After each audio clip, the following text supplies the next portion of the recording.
Let's talk about the value of testing and pricing for overall profitability in your marketing campaigns. Hi, I'm Justin Hitt with Ad Briefing's Copywriting Tips. If you have a client that has a high volume of transactions, now that could be, high could mean 100 transactions a month. It could be 1,000 transactions a month. It could be as much as Amazon. These methods all matter.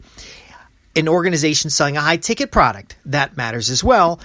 The key factors we have here is answering the question, how do you know whether changes in pricing is going to increase long-term value or overall improve your business? Now, there's a lot of factors involved here, and there's a couple elements you want to analyze, but the underlying measure is always net profits. So it's the net of the business. Now, the net profits divided by the number of customers will give you an idea of the net value of those customers. And if you keep track of this at periodic increments in your organization, you have a pretty good factor of measurement to determine if any of those inputs make a difference. Now, of course, this is a podcast. I'm going to give you a simplified version, then I'm going to give you some background so you understand what you want to be looking for, and then I'm going to wrap it all up with kind of an example. But the key here is, how do you know if your price changes are working? Well, it's not going to be more customers. It's not going to be increased revenue. It could possibly be less customers, less revenue, but greater profits on the back end. A little caveat here is you want to make sure your accounting is clean. So if you're working with a client doing a pricing strategy and maybe you're going to set up A/B models to test price, you want to make sure their back end accounting is clean and they actually know how much money they're making on this particular campaign. So there's a part of this that's also your tracking elements. Are they clean as well? But you want to look at the whole organization, not just the marketing campaign. So it is possible for a fewer number of transactions to actually increase profits because the fewer transactions means less people out in the field. So let's say you're an electrical contractor and you're doing a campaign and you've got 16 technicians in the back office there, and they're at about 50% capacity. Now, you don't want to lay off these guys because overall they are good folks. You want to keep them on your team, but we've had something go on like COVID, and they're not as busy as they need to be. Now, you might be saying, well, I need more revenue. How do I increase the revenue? Well, in some cases, in this case particular, lowering your price or offering some kind of special or promotion might have more value than increasing your price and having to lower your overall overhead. However, if these guys are all salary and you can get a steady stream of folks that keep 80% of these guys busy, or keeps half the guys busy at 80% of their time and kind of builds up a little backlog so you can hire back other people in the future, then the decision might be to let some folks go. So as a marketer, you may not be considering these factors, but you need to go either find the controller in the company, the accountant in the company, or get an analyst like myself. When I come into an organization, I can help you build a model that sometimes is as easy as a spreadsheet, but sometimes it's an actual model with different cases and stuff like that. But ultimately,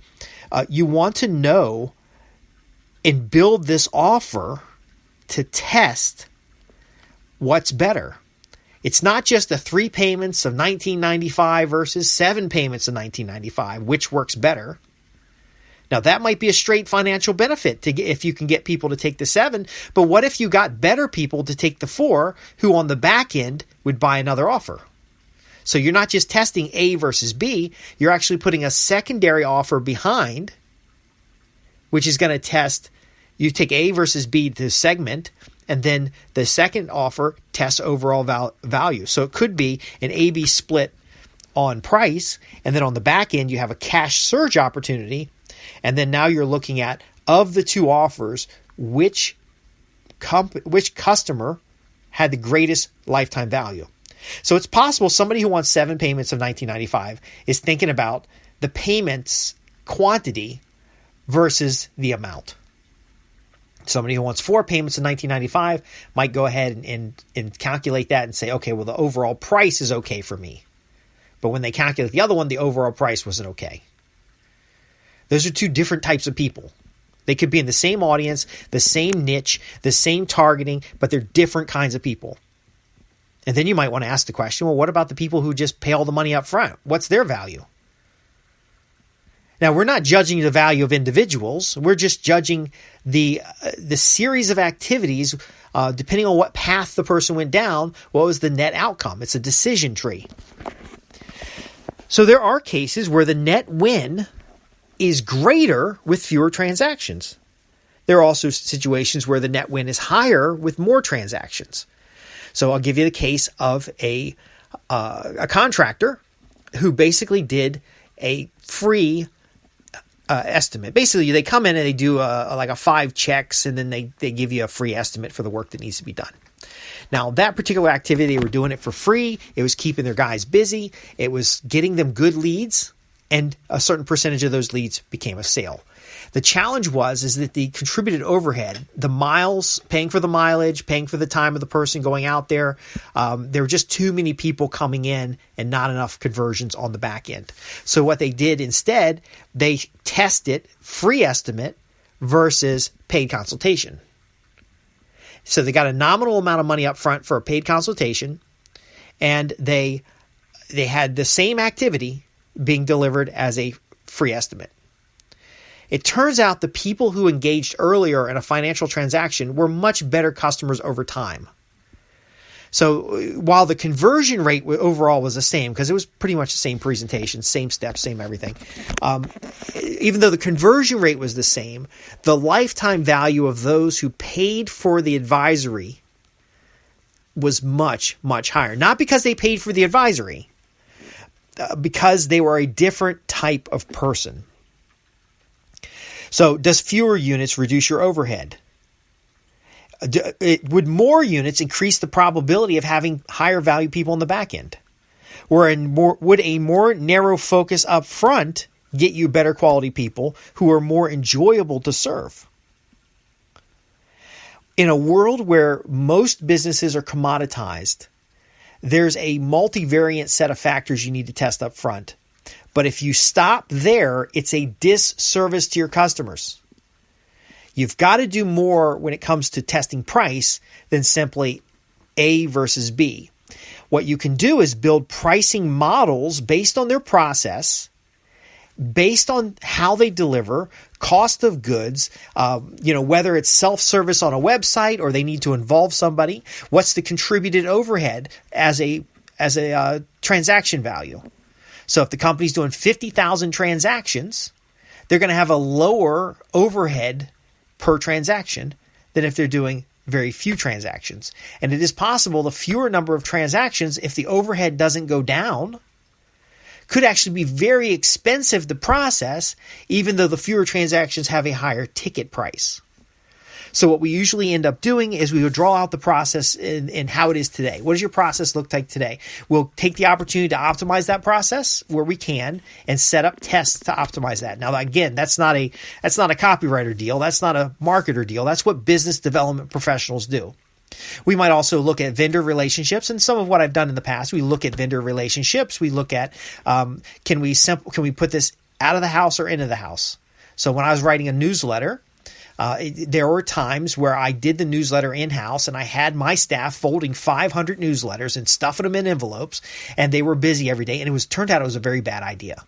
And I went out and found a printer, and the printer talked to me and showed me how what I was doing was completely asinine. And he offered some solutions. And then I went from 3 staff people in a conference room tied up for 2 days to sending a PDF file to a printer and being done. So you do want to look at those factors, because if the company already has high overhead and they've come to you to do a price test because they're desperate for money and they need more money, you may need to do it in a variety of phases. So, hey, customer, we're going to look at the first phase is we're going to do a simple price test. But before we do that, you're going to get the best value by us looking over your analytics to make sure your source attribution is correct. Here's why that's important.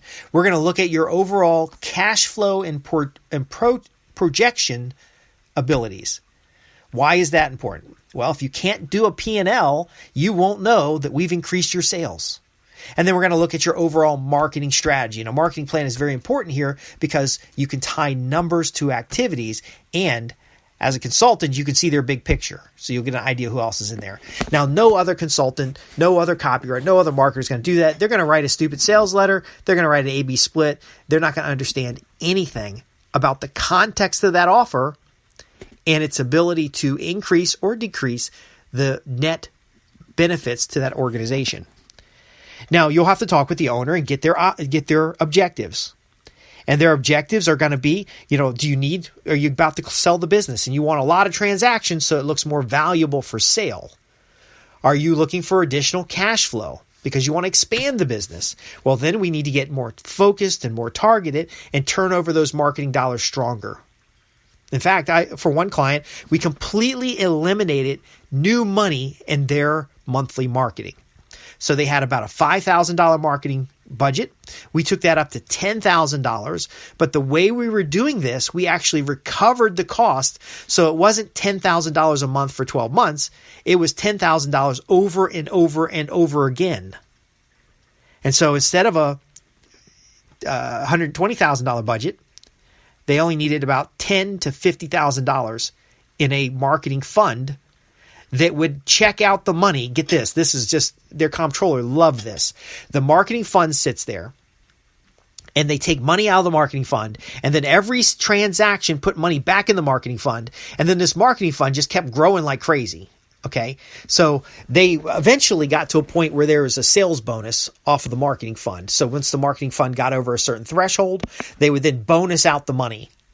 And constantly the comptroller was like, well, you should be spending more money on marketing, because when you spend money on marketing, it lowers your taxes. And, of course, they saw the marketing was working. And they're like, oh, well, this huge fund here, you ought to take the money out of that fund and go do something. No. The fund is for marketing. And there were times when the marketing fund got really big and they were able to slice a chunk off of that and use it for a special campaign to get a cash surge. Now, if they thought their marketing budget was $10,000 a month and they believed they were spending that money and they had no evidence of investing the money to make it grow and no way to recover their marketing dollars by actually managing and measuring their campaigns, then they would have never been able to get what they were able to achieve. Because there were times when they didn't have to spend anything for marketing. And if you got somebody in an office that has to spend $10,000 a month because that's the budget for marketing, and if I don't spend it, I'm going to lose it, then you've got what we call as profit leaks. So that's one way of approaching things. But the key is you want to know what direction is changing the price, taking the overall value of the organization. And the reason your accountants, your comptroller, and folks will like it is because you're going to go to them on a quarterly basis or a monthly basis and kind of get a summary of what's going on in the business. Show me the P&L for the whole organization. Show me the P&L per product line, and then we can go do the math and determine which marketing is moving forward the objectives. Now, as a consultant, you may think, as a marketer, as a copywriter, you may think this seems like a lot of work, but what this means is they have money available to pay you to do marketing type of stuff. And because they know the marketing is working and how it is working for their overall bottom line, they can spend more money on their marketing activities. They can spend more money to buy a customer. They know their cost per lead. They know their cost per sale. They know their profit per sale, and then they have an idea by product line, their customer lifetime value. So it really becomes cash on demand. They have cash surge opportunities. They can do things like test, and that means that you're going to be a happy camper. The underlying challenge, though, is when you're mapping their process to costs. So the cost allocations from the operational perspective. I know a lot of copywriters, business development professionals, marketers don't know how to do that. I know how to do that. I can help you with that. The source attribution, a lot of times clients don't understand that. And that's why we take this type of service up market. A car dealership is going to do this better than someone else because they're already keeping track of the cost of the vehicle per day it's sitting on the lot. They understand that. You're probably going to have better results in a technology type company that is selling a custom service because they have a higher ticket and you can see results earlier. But price is a funny thing. You can simplify how you present the price, and that can have a huge impact. You can change what you're doing. Maybe you're offering a free consultation or a free estimate, and you change it to a paid estimate, or you still have the free one, but they can upgrade to the advanced one. There's a lot of ways of presenting that. That's the value of the copywriting. Some clients understand that. They understand that they can test price. They can ask you the question, if I increase price, do you think that's going to improve the business? But if you don't take that conversation to the next level, they may increase it, get fewer or more customers, and they may have a higher or lower customer lifetime value and not really know what that means to the real goal that they had, which was taking money out of the business or preparing a business for sale or creating equity in a customer base so that their competitors are locked out.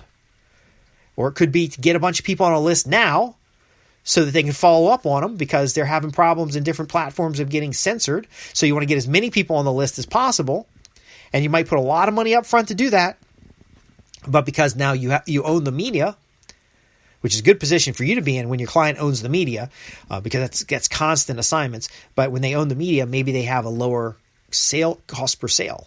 So they had a high cost per lead, low cost per sale, overall profit per sale is much, much better. Again, these aren't hard and fast rules. What I usually do when we sit down is we draw out some scenarios on paper and we diagram and do some flow charts, and we start doing cost allocations.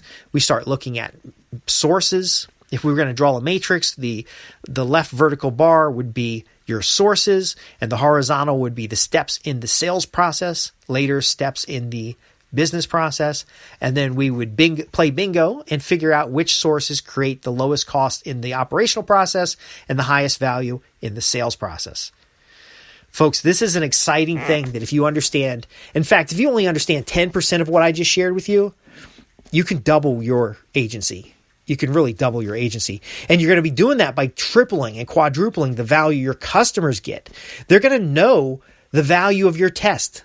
Now, you got to be doing good work. If you're doing crappy work, this isn't going to look good for you because they'll know exactly what's going on. The thing of it is that you can make better decisions, and you can then bring your expertise to the table to take them to the next level.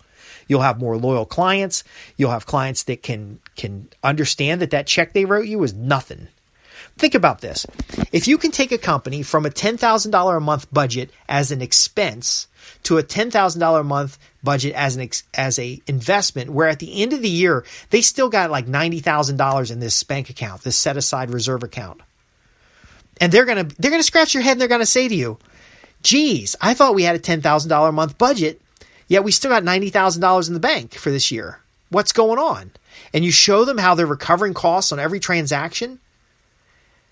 They're going to understand that. And they're going to be like, holy crap, that $50,000 check I wrote you didn't cost them anything. So that's better than you sitting around writing a $100 sales letter, doing a $1,000 marketing campaign, just begging and hoping they call you back. These folks are going to be loyal. They're going to want you on as an employee, which is not necessarily a good idea. But ultimately, you could have a very small portfolio, 3 to 5 clients that you're doing this for, who are just banking up reserve marketing. And then when there's an economic situation where they're going to benefit because they can buy the maximum number of customers and get exactly what they need for their business, you're going to look like a god. In fact, they're going to have the funds in reserve, which is hard sometimes because when they start seeing, they're used to spending $120,000 a year on marketing, and now they got, no matter how much they're spending on marketing, they still got like $90,000 to $100,000 in the bank. You got to fight the owner's desire to buy a new boat. And so you do have to charge them fairly so that they're constantly taking money out of that account and giving it to you. But ultimately, as that account replenishes itself, the realization that they only spent the initial money and that they've been recycling the money and recovering the money in the operations of the business is they can grow, and they're going to grow quickly. Now, when you're doing that, we can talk later about equity position, royalties, other items, because if they can track a cost recovery from every transaction, then they can track a royalty to you for the use of your campaign. And again, this is how you level up. Not only you level up your client, but you level up yourself. But the simple question is if I'm going to change prices, what metrics do I need to know if it works? It's not a simple answer, but is a huge value you can deliver. Now, if you'd like to do a Q&A session about this and talk specific to your business or your approach, if you want to talk about the marketing side and I talk about the cost recovery side, we can actually put together something that we can present to mutual clients. If you need me to come in on a larger project and just look things over, we can do a strategy call and I can help you with the approach. But think about it. If every sale a client makes, they do an A/B test on price, and every sale a client makes, they understand what that price test did to their business, and it's making their business additional net revenue, they'll never be late on an invoice again. In fact, they'll pay you up front, and they'll bring you back, and you'll help them get to the next level. I'd like to help you get to the next level. I'm Justin Hitt with Ad Briefing's Copywriting Tips. If you have any questions about this program or anything else that I cover, visit me at www.adbriefings.co.uk. You can simply go to the contact page, send me a little letter. You're a writer. Tell me about your situation. Tell me about the challenge you face. Ask your questions, especially if they're relevant to cost modeling, because that's an exciting place to be these days with all the stuff that's going on. People are making money by being strategic with their tests, marketing tests, and understanding how they impact their operational costs. Because I'm here to help copywriters, marketers, and business development professionals create more with words that sell. Thanks for listening.